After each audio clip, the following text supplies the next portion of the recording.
தமிழ்நாட்டில் உள்ள பெருங்கற்கால இரும்புகால தொல்லியல் ஆய்விடங்களில் வேலூர் மாவட்டம் பையம்பள்ளியில் நடத்தப்பட்ட ஆய்வில் என்னென்ன தொல்பொருட்கள் கிடைச்சிருக்கு அப்படின்னு பார்க்கலாம்.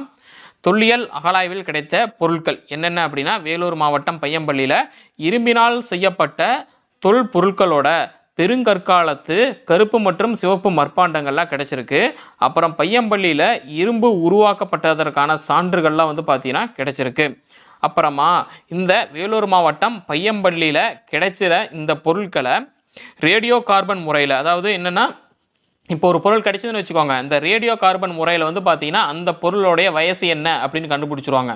அப்படிங்கும்போது அந்த பொருளுடைய வயசு என்ன அப்படின்னு கண்டுபிடிச்சிருக்காங்கன்னா, கிமு புதாண்டுக்கு முன் 1000 அப்படின்னு கணிக்கப்பட்டிருக்கு. 1000 அப்படின்னு நினச்சி பாருங்கள். இப்போ நம்ம கிபியில் இருக்கோம், கிமு 1000 அப்படின்னு எத்தனை காலம் பாருங்களேன்.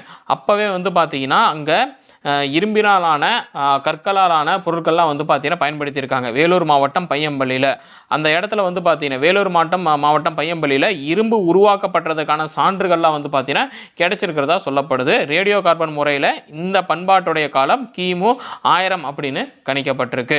எந்த இடத்துல அப்படின்னா வேலூர் மாவட்டம் பையம்பள்ளியில். இது பார்த்தீங்கன்னா தமிழ்நாட்டில் இருக்கிற பெருங்கற்கால இரும்புகால தொல்லியல் ஆய்விடங்களில் இது ஒன்று, வேலூர் மாவட்டம் பையம்பள்ளி அப்படிங்கிறது.